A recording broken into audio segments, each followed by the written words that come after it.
தனுசு ராசிக்கார அன்பர்கள் அனைவருக்கும் எனது அன்பு கலந்த வணக்கங்கள். நான் உங்கள் அஸ்ட்ரோ சின்னதுரை பிளிமிசை கூத்தூர் பெரம்பலூர் மாவட்டம். தனுசு ராசி பங்குனி மாத பலன் 2026 நிகழும் மங்களகரமான விஸ்வாவசு வருடம் தமிழ் மாதங்களில் கடைசி மாதம் 12வது மாதம். தனுசு ராசிக்காரர்களுக்கு எப்படிப்பட்ட கிரக நிலைகள் இருக்கிறது, அதனால் என்ன பலன்கள் ஏற்படும், இந்த மாதம் செய்யக்கூடிய வழிபாடுகள் என்ன, பரிகாரங்கள் என்ன என்பதையெல்லாம் பற்றி இந்த காணொலியிலே பார்ப்போம். இதுபோன்று தொடர்ந்து தமிழ் மாத ராசி பலன்களை தெரிந்து கொள்ளவும், ஜோதிட தகவல்களை தெரிந்து கொள்ளவும் நமது சேனல் அஸ்ட்ரோ சின்னதுரை சப்ஸ்கிரைப் செய்து கொள்ளுங்க, லைக் பண்ணுங்க, நண்பர்களுக்கு ஷேர் பண்ணுங்க. அதாவது பாத்தீங்கன்னா சூரியன் மீன ராசியில சஞ்சரிக்கக்கூடிய காலம் தான் இந்த பங்குனி மாசம். தமிழ் மாதங்களில் கடைசி மாசம், அதாவது விஸ்வாவசு வருடம் இந்த மாதத்தோட முடிகிறது. அடுத்ததா பாத்தீங்கன்னா இந்த பங்குனி மாசம் அப்படிங்கிறது உபய மாசமா இருக்கிறதுனால இந்த மாதம் வீடு சம்பந்தமான எந்த வேலைகளையும் செய்யக்கூடாது. வீடு கிரக பிரவேசம், கிரக ஆரம்பம், வாசல் கால் வைக்கிறது, ஒட்டு ஓட்டுறது, அதே போல வீடு மனை கொள்றது, இந்த மாதிரியான வீடு சம்பந்தமான எந்த வேலைகளும் இந்த மாதம் செய்யக்கூடாது. பங்குனி மாசம் 13ஆம் நாள் ராமநவமி. ராமநாமம் செவிப்பதற்கு மிக அற்புதமான நாள். ராமநாமத்தின் மகிமை சொல்லவே முடியாத நன்மைகளை தரும். அதாவது பாத்தீங்கன்னா ராமநாமம் சொல்பவர்களுக்கு அவர்களுடைய 7 தலைமுறை, அவர்களுடைய முன்ஜென்ம பாவம் வரைக்கும் அனைத்தும் விலகும். ராமநாமம் சொல்ற இடத்துல பாத்தீங்கன்னா ஆஞ்சநேயர் இருப்பார். ஆஞ்சநேயர் இருக்கிற இடத்துல பாத்தீங்கன்னா உங்களுக்கு தீய சக்திகள் அண்டாது, பிளாக் மேஜிக், செய்வினை சம்பந்தமான எந்த பாதிப்பும், பேய் பிசாசுகள் எந்த பாதிப்பும் அந்த இடத்துல அண்டாது. ஆக ராமநாமம் ஜெபிப்பது என்பது அவ்வளவு புனிதமான நல்ல பலனை நமக்கு ஏற்படுத்தி தரும், நம்மளுடைய பாவங்களை தொலைக்கும். அப்படிப்பட்ட சிறப்பு வாய்ந்த நாள். குறைஞ்சபட்சம் 108 தடவையாவது ராமநாமம் ஜெயிப்பதற்கு சிறப்பான நாள் ராமநவமி அன்று, பங்குனி மாசம் 13ஆம் நாள். பங்குனி மாசம் 18ஆம் நாள் பங்குனி உத்தரம். அன்றைய தினம் விரதம் இருந்து முருகப்பெருமானை வழிபாடு செய்ய வேண்டும்.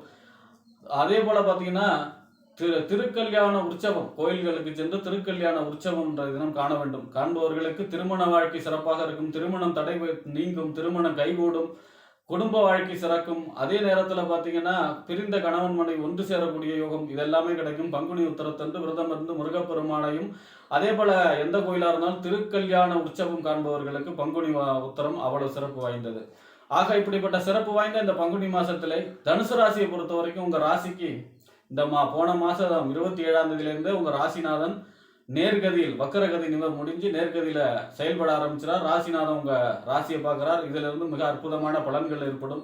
உங்க ராசிக்கு 5ஆம் இடம் புத்திரஸ்தானம், புத்தி, சிந்தனை, செயல்திறன், பதவி, விளையாட்டு இதெல்லாம் சொல்லக்கூடிய 5ஆம் இடத்திற்கும், 12ஆம் இடம் என்று சொல்லக்கூடிய விரயஸ்தானம், அயன சயன போகஸ்தானத்துக்கு அதிபதி செவ்வா உங்க ராசிக்கு 3ஆம் இடத்துல சஞ்சரிக்கிறார் 19ஆம் தேதி வரைக்கும். பொதுவா 3ஆம் இடங்கிறது முயற்சி ஸ்தானம், இளைய சகோதர ஸ்தானம், வெற்றி ஸ்தானம், கீர்த்தி ஸ்தானம், ஒப்பந்தம், கையெழுத்தெல்லாம் சொல்லக்கூடிய இடம். வெற்றி கிரகம் செவ்வாய், வெற்றி ஸ்தானம் 3ஆம் இடம். அடுத்த இளைய சகோதர கிரகம் செவ்வாய், இளைய சகோதர ஸ்தானம் 3ஆம் இடம். ஆக 3ஆம் இடத்துல செவ்வாய் இருக்கிறார். தைரியம் வீரியம் அதிகரிக்கும். அதாவது பாத்தீங்கன்னா எதா இருந்தாலும் பார்த்துக்கலாங்கிற ஒரு தைரியம், மன தெம்பு உண்டாகும். அதே மாதிரி பாத்தீங்கன்னா புதிய வாய்ப்புகள், ஒப்பந்தங்கள்லாம் வந்து சேரும். உங்களுக்கு கீர்த்தி, புகழ், அந்தஸ்து, கௌரவம் உயரக்கூடிய அமைப்பாக இருக்கும். இளைய சகோதர வழி அனுகூலங்கள் கிடைக்கும். அதே நேரத்தில் பாத்தீங்கன்னா செவ்வாய் 3ஆம் இடத்திலே இருக்கும் பொழுது உங்களுக்கு ஒரு தைரியம், எவ்வளவு பெரிய இக்கட்டான சூழ்நிலை இருந்தாலும் அதுக்கு எல்லாம் சமாளிக்கக்கூடிய தைரியம் கிடைக்கும். எடுத்த காரியத்தில் வெற்றி கிடைக்கும். வெற்றி கிரகம் செவ்வாய், வெற்றி ஸ்தானம் 3ஆம் இடம். எடுத்த காரியம் அனைத்தும் தடையில்லாமல் வெற்றி கொடுக்கக்கூடிய அமைப்பாக இருக்கும். 19ஆம் தேதிக்கு அப்புறம் உங்க ராசிக்கு 4ஆம் இடத்துக்கு போறார். 4ஆம் இடங்கிறது வீடு, வண்டி, வாகனம், மனை, தாயார், சொத்து, சுகஸ்தானம். பொதுவாக அசையா சொத்துக்கு அதிபதி செவ்வாய். அசையா சொத்து ஸ்தானத்தை சொல்லக்கூடிய இடம் 4ஆம் இடம். அப்ப அசையா சொத்து ஸ்தானத்துல 4ஆம் அதிபதி செவ்வாய் இருக்கும் பொழுது வீடு சம்பந்தமான, நில சம்பந்தமான யோகம். அதே மாதிரி வீடு வாங்கக்கூடிய அமைப்பு, நிலம் வாங்கக்கூடிய அமைப்பு, இடம் வாங்கக்கூடிய அமைப்பு, அதே போல உங்க இடத்தைய நடத்திய நல்ல விலைக்கு விற்கக்கூடிய அமைப்பு, வாகனத்தை தொழிலாக செய்பவர்களுக்கு யோகம், புதிய வாகனம் வாங்கக்கூடிய அமைப்பு எல்லாம் மிகச் சிறப்பாக இருக்கிறது. அடுத்ததா பாத்தீங்கன்னா உங்க ராசிக்கு 6ஆம் இடம் நோய், எதிரி, வம்பு, வழக்கு, கடன், உத்தியோக ஸ்தானத்திற்கும், 11ஆம் இடம் என்று சொல்லக்கூடிய லாபஸ்தானம், மூத்த சகோதர ஸ்தானம், அபிலாஷைகள் பூர்த்தியாக்கக்கூடிய இடம். இந்த 6க்கும் 11க்கும் உடையவர் யாருன்னா சுக்கிரன். சுக்கிரன் உங்க ராசிக்கு 4ஆம் இடத்துல உச்சமாக சஞ்சரிக்கிறார். உச்சம் பிளஸ் திக்பலம். 4ஆம் இடத்துல சுக்கிரன் திக்பலம் அடைகிறார். அப்ப அந்த வரிசையில பாத்தீங்கன்னா 4ஆம் இடத்துல சுக்கிரன் உச்சம் பிளஸ் திக்பலம் 11ஆம் தேதி வரை. வீடு கட்டக்கூடிய யோகம், வீடு வாங்கக்கூடிய யோகம், வாகன கிரகமே செவ்வாய் தான்.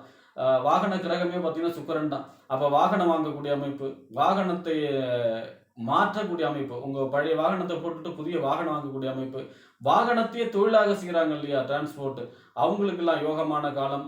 அனைத்து விதமான சுபகாரியங்களும் நடக்கக்கூடிய அமைப்பாக இருக்கும். சுக்கிரன் 11ஆம் தேதி வரை உச்சமாக திக்பலத்தோடு இருக்கும் பொழுது அதே நேரத்துல பாத்தீங்கன்னா உங்க ராசிக்கு 6ஆம் இடத்துக்கு அதிபதி அவர் தாங்கிறதுனால தாயாருடைய ஆரோக்கியத்தை மட்டும் கொஞ்சம் அக்கறை செலுத்த வேண்டும். ஏன் அப்படின்னா ஏற்கனவே அர்த்தாஷ்டம சனி இதுல பாத்தீங்கன்னா சுக்கிரன் 6ஆம் அதிபதி இருக்கும் பொழுது தாயாருடைய உடல்நிலை பாதிப்பு மட்டும் கவனமாக இருக்க வேண்டும்.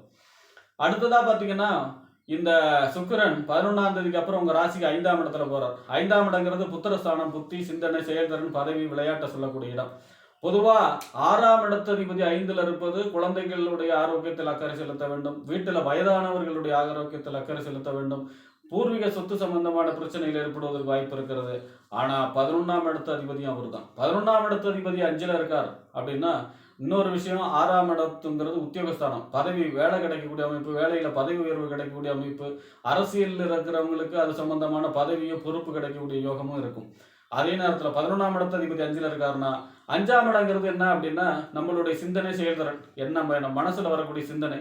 11ஆம் இடம் அபிலாஷைகள் பூர்த்தி ஆகக்கூடிய இடம், நான் மூத்த சகோதரம், நெருங்கிய நட்பு வட்டாரம், இதெல்லாம் சொல்லக்கூடிய இடம். அப்ப நம்மளுடைய சிந்தனையில வந்ததெல்லாம் செயல் வடிவு பெறும். லா ஆஃப் அட்ராக்ஷன், ஈர்ப்பு விதி செயல்புரிய காலம். நீண்ட நாட்களாக நடக்கணும்னு மனசுல பிரார்த்தனை செய்து கொண்டிருந்த காரியங்கள் எல்லாம் நடக்கக்கூடிய மாதம் இந்த மாதம். ஏன்னா 11ஆம் இடத்ததிபதி 5ல் இருக்காரு. ஆக சுக்கிரன் மிக அனுகூலமாக இருக்கிறார். அடுத்ததா பாத்தீங்கன்னா உங்க ராசிக்கு 7ஆம் இடம், கணவன் அல்லது மனைவி ஸ்தானம், நண்பர்கள் ஸ்தானம், கூட்டு தொழில், சமூகம், வாடிக்கையாளர்கள் சொல்லக்கூடிய இடம் 7ஆம் இடம். 7ஆம் இடத்திற்கும் 10ஆம் இடம் என்று சொல்லக்கூடிய தொழில், புகழ், அந்தஸ்து, கௌரவத்துக்கு அதிபதி யார் அப்படின்னா புதன். புதன் உங்க ராசிக்கு 3ஆம் இடத்துல சஞ்சரிக்கிறார். 6ஆம் தேதிக்கு மேல வக்கர நிவர்த்தி ஆகிறார். 27ஆம் தேதி வரைக்குமே அதாவது பங்குனி மாசம் 27ஆம் தேதி வரைக்குமே உங்களுக்கு 3ஆம் இடத்துல சஞ்சரிக்கிறார். 27ஆம் தேதிக்கு அப்புறம் பாத்தீங்கன்னா 4ஆம் இடத்துல நீச்சகதியில சஞ்சரிக்க போகிறார். ஆக 7ஆம் இடத்த அதிபதி 3ஆம் இடத்துல சஞ்சரிப்பது யோகம். என்ன யோகம்? தொழில், கூட்டு தொழில் 7ஆம் இடம். அப்ப கூட்டு தொழில் சம்பந்தமான ஒப்பந்தங்கள், தொழில் சம்பந்தமான ஒப்பந்தங்கள், இந்த மாதிரியான ஒரு புதிய வாய்ப்பு வந்து சேரக்கூடிய அமைப்பு, சமூகத்துல பெரிய மனிதர்களுடைய நட்பு தொடர்பு ஏற்படக்கூடிய அமைப்பு.